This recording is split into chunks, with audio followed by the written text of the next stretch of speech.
long time ago. There was once a quiet, beautiful village named Umudim, resting peacefully between green hills and dusty red paths. Life there was simple.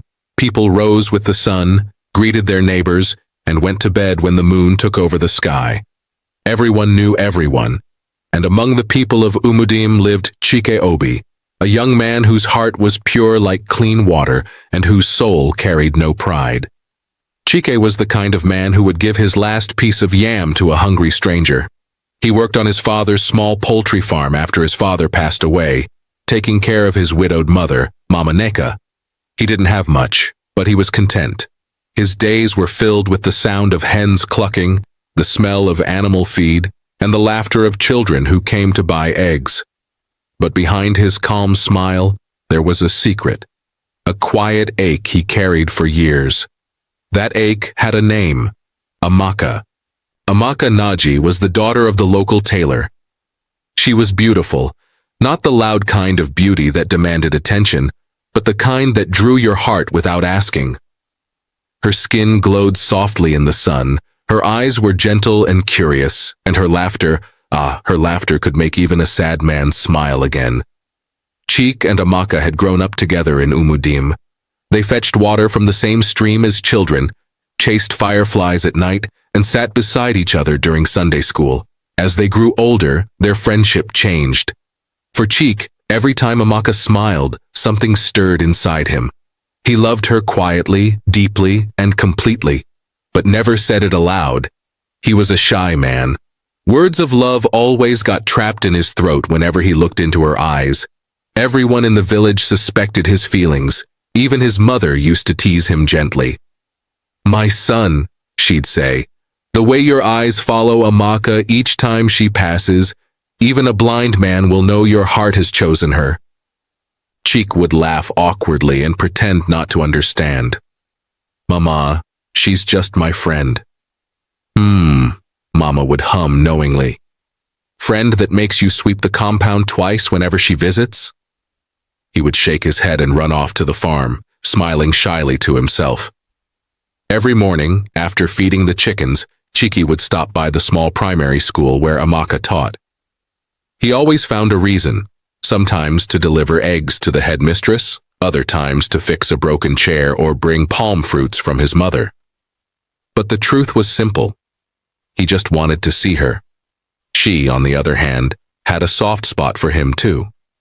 She respected his kindness, admired his humility, and often teased him gently. "Chike, when will you stop helping everybody?" she asked one afternoon as he helped her carry a heavy sack of cassava. "If you continue like this, you'll soon be the village errand boy." Chike smiled. "Helping others doesn't make me smaller, Amaka. It makes me useful." She paused and looked at him, smiling softly. "You're a good man, Chiki. Not many like you left in this world." Those words made his heart swell. For the rest of that day, he could not stop smiling. He dreamed of telling her everything, how he imagined building a small house for them beside the stream, how he wanted to grow old beside her laughter. But each time he gathered courage, fear whispered, "What if she doesn't feel the same way?" And so he remained silent. Life continued quietly until one Saturday morning, a car engine roared through the village. Something rare and exciting. Children ran out shouting, "Motor, motor!" When the car stopped in front of Mama Neka's compound, a tall, fair-skinned man stepped out wearing dark sunglasses, gold wristwatch, and a confident smile. It was Emeka, Cheek's older brother. He had been living in Enugu City for years, chasing business dreams. The last time he visited, he was struggling, but this time he came home in style, with stories of success, a fancy car, and a chest full of pride. "My people," he shouted, hugging his mother. "Your son has made it. Lagos and Enugu no be small thing." The villagers gathered, cheering him. Some envied him, others admired his city accent. Mama Neka's heart swelled with joy. But Chike's heart felt something else, a strange mixture of pride and unease.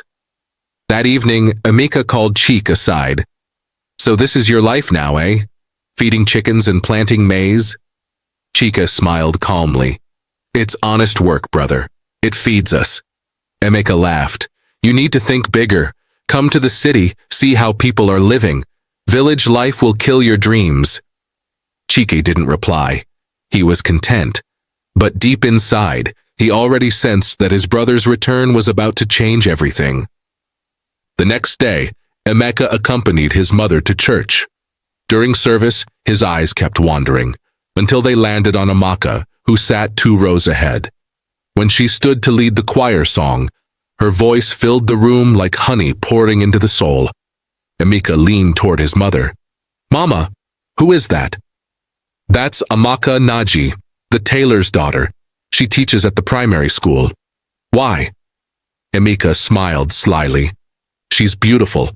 I like her. Mama Neka chuckled nervously. She's a good girl. But don't play with her heart, Emeka. She's like a daughter to me. But her warning was like wind against stone.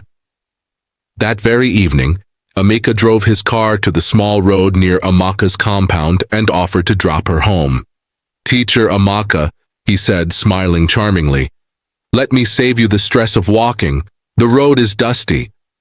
She hesitated, but eventually entered the car. That short ride started something no one expected.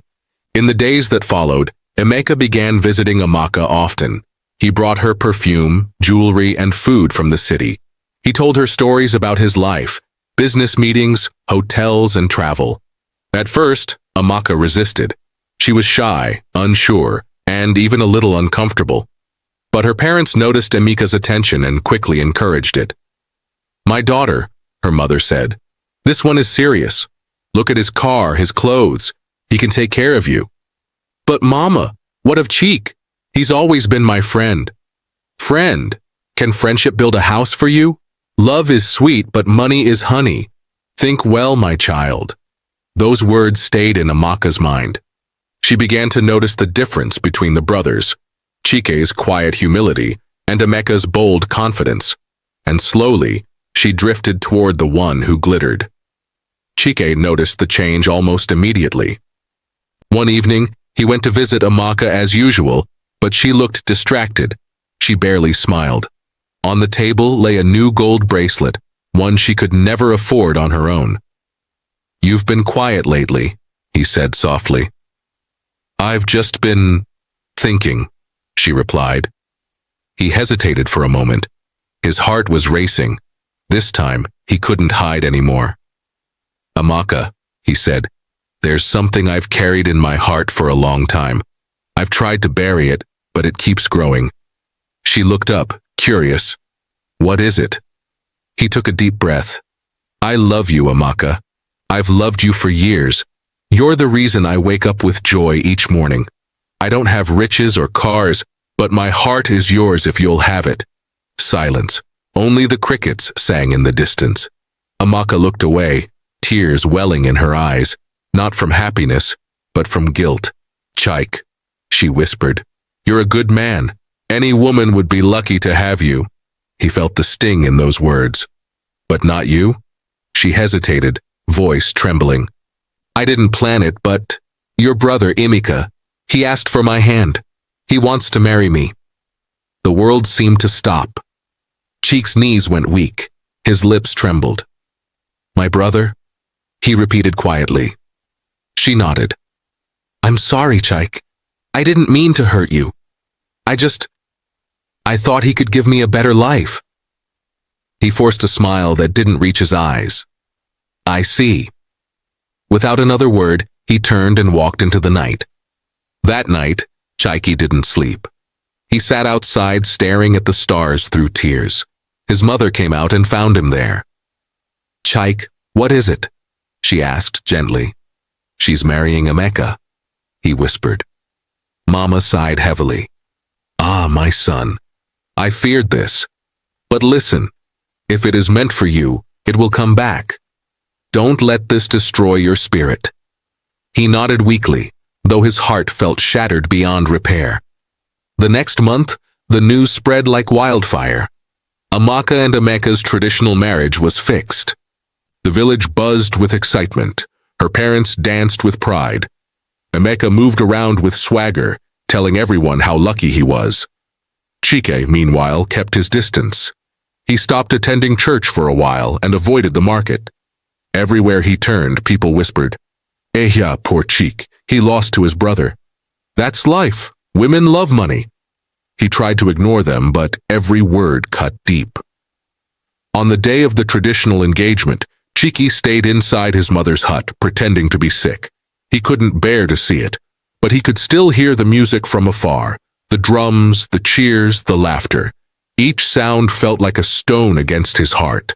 That night, when the noise faded and the stars returned, he packed a small bag. He went to his mother's room and knelt. "Mama," he said, "I can't stay here anymore. I need to leave." Her eyes filled with tears. "Where will you go?" "Anywhere. Maybe Enugu. I'll start something new. I need to breathe again." She hugged him tightly, crying softly. "My son, may God guide you. But remember, what is yours will always find its way back." He nodded, kissed her forehead, and walked into the night. As he reached the edge of the village, he turned once to look back. The same moonlight that once shone on his love now glowed over Amaka's house.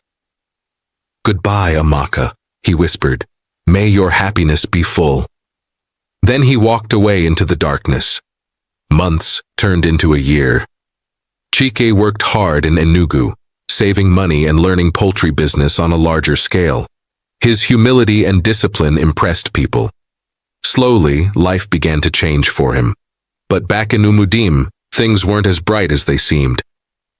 Amaka had moved to the city with Emeka, expecting a fairy tale. At first, everything was perfect.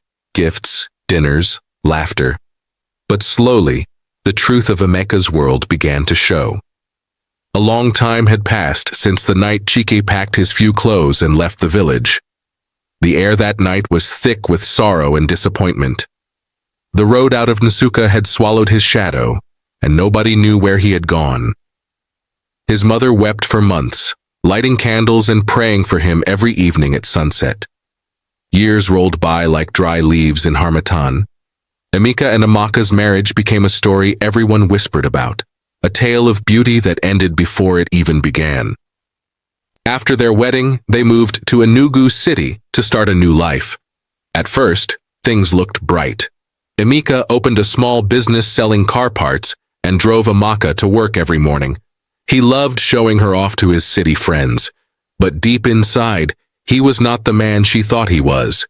He loved gambling, women, and quick money. Amaka tried to make peace in the marriage, but every day brought a new wound. She would sit alone at night, watching the city lights from their balcony, wondering if she made the right choice. Her heart ached for the simplicity of Chike, his calm voice, his honesty, the way he smiled shyly whenever she laughed. But regret was a heavy cross that came too late. 2 years into the marriage, everything crashed. Emeka made a risky deal with some men who smuggled car parts from Lagos. He invested almost all his savings, expecting a big profit. But the men disappeared overnight. He lost everything.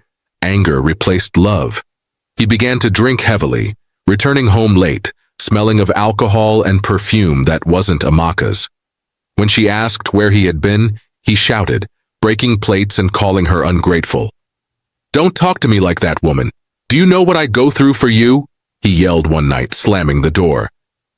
Amaka cried herself to sleep that night, whispering Chike's name without realizing it. Months later, Emeka's anger turned violent. One evening, after a heated argument about money, he pushed her so hard she fell and hit her head on the wall. She woke up in the hospital, and that was the day she decided she would never go back. She moved out quietly, renting a small room in the outskirts of Enugu. She took up extra teaching hours to survive. One afternoon, Amaka received a call from home. It was Mama Obi, her former mother-in-law, the woman who had always treated her kindly. "Amaka, my daughter," the old woman's voice trembled. "Please, come home. It's about Emeka." Her heart dropped. "What happened?" The woman sighed painfully. "He was in an accident. He didn't make it." The phone nearly slipped from Amaka's hand. She froze. The world went silent.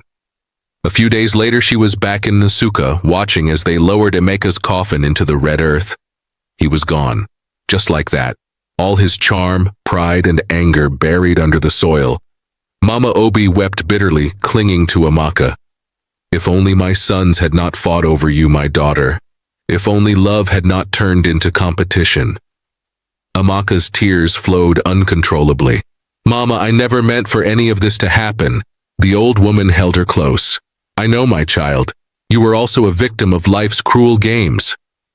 After the burial, Amaka stayed back in the village for a while, helping Mama Obi with her shop. She tried to find peace, but guilt followed her like a shadow. One Saturday morning, about a year after Emeka's death, the village woke up to shocking news. Chiki had returned. Nobody expected it. He arrived in a new pickup truck, his skin glowing, his smile calm. The same Chike who left quietly years ago was now a changed man, confident, successful, yet still humble. He had started a poultry farm business in Enugu, which grew rapidly. Now he supplied eggs and frozen chicken to hotels and restaurants. When people asked about his success, he only smiled and said, God did it. Pain taught me discipline. His mother cried tears of joy the moment she saw him. My son, you came back. Yes, Mama, he said, kneeling to hug her. I promised I would return when my heart healed. 3 weeks later, fate arranged what neither of them expected. It was market day. Chiki went to buy some feed for his chickens. As he stepped out of his car, he saw a familiar face struggling to carry a heavy bag of maize. It was Amaka. She looked thinner, older, and tired, but still graceful in her simple wrapper and blouse. Her once smooth hands now carried calluses from hard work. For a moment, Cheek froze. Memories flooded his mind, her laughter by the stream, her smile when she brought him food years ago. He walked closer. Amaka. She turned sharply, almost dropping the bag. Her mouth fell open. Chike? Her heart began to race. For a second, she thought she was dreaming. He looked different, more confident, more mature. Let me help you with that, he said gently, taking the bag from her hands. Thank you, she whispered, her eyes filling with tears. They walked in silence to her small stall. The air between them was thick with unspoken words. Finally, she said softly, I heard you left, and then you succeeded. I'm happy for you, Chiki. He nodded slowly, and I heard about Emeka. I'm sorry. She looked down, tears slipping down her cheeks. Sorry can't fix the past. Cheek sighed. No, but forgiveness can heal it. Their eyes met, full of memories, pain, and something still alive beneath it all. That evening, Chiki visited Mama Obi's house. The old woman welcomed him with joy, preparing pounded yam and soup. When Amaka came to drop some vegetables, she was surprised to see him sitting there. Mama Obi smiled knowingly. Two hearts that once broke can still find peace, the old woman said gently, pretending not to see their awkwardness. After dinner, Chiki walked Amaka home through the quiet village path. The crickets sang, and the moonlight painted silver lines on the red earth. Amaka, he began softly, I used to think you destroyed me when you chose Emeka, but time showed me that maybe God allowed it to teach us both something. Amaka wiped her eyes. I was foolish, Chike. I thought love needed money and status, but I ended up losing both. He looked at her kindly. You didn't just lose, you learned. They stopped walking. She faced him fully. Chike, I don't expect forgiveness, but I want you to know that you were always the good one. You loved me when I didn't even know what love meant. He smiled faintly. Maybe that's why I never stopped praying for you. Her breath caught. You prayed for me? Every Sunday, he said simply. Amaka broke down crying. I don't deserve that kind of love. Chike took her hands. It's not about deserving, Amaka. It's about understanding that love doesn't die. It only waits for the right time. Over the next few months, they began to see each other often. Not romantically at first, just as two people learning peace again. Cheek helped her start a small poultry section behind her house. He supplied her with chicks and feed, teaching her how to raise them. "You're giving me too much," she protested once. He smiled. "It's an investment. You'll pay me back in joy." They both laughed, but deep inside, they knew something more was growing again. Something fragile, yet beautiful. The villagers noticed. Some whispered, others smiled. "Maybe God wants to give them a second chance," Mama Obi said one evening. One Sunday morning, the small village church was filled with soft singing. The sunlight streamed through the windows, casting golden patterns on the floor. Amaka sat quietly in the third row, her hands clasped in prayer. She had found peace again, not wealth, but peace. As the choir sang Amazing Grace, the doors opened and Cheeky walked in. He wore a clean white shirt and a calm smile. Everyone turned as he walked straight to where Amaka sat. He knelt in front of her. The church went silent. "Amaka Naji," he said softly, his voice trembling. "Years ago I loved you, but I was too shy to fight for you. Then life took us apart. But here we are again, older, wiser, and healed. Will you let me love you again, this time the right way?" Amaka's eyes filled with tears. The whole church watched as she covered her mouth in shock. She nodded slowly, whispering, "Yes, Chaik. Yes." The church erupted in cheers and claps. Even the pastor smiled, saying, "What God restores, no man can destroy." Mama Obi wept tears of joy, lifting her hands toward heaven. "Thank you, Lord. My sons may not both be here, but you have restored peace in this family." Months later, Chike and Amaka married quietly in the same church where their story began. It was not a grand wedding, no flashy cars, no rich guests, just two hearts that finally understood what love really meant. As they stood hand in hand, the evening sun bathed the village in gold. Children ran around laughing, and the smell of jollof rice filled the air. Amaka leaned close to him. "Do you think we deserved this happiness after all that happened?" Chaiki smiled. "Maybe not. But love isn't about deserving, it's about forgiving." She smiled back, her eyes glistening. "Thank you for waiting for me." He brushed her cheek gently. "I didn't wait, Amaka. I grew, and when I looked back, you were there." They both laughed softly. The wind blew gently across the farm behind them. The same land where his story once began, now full of life and chickens again. As they walked into their new home, a calm peace filled the air. And though the world had changed, one truth remained. Real love never truly dies. It only waits for the right time to be reborn. Sometimes, love teaches us through pain. This story reminds us that true love never really dies. It only waits for the right time to return. Thank you for watching. If this story touched your heart, please like, share, and subscribe for more emotional stories that will keep you thinking long after they end.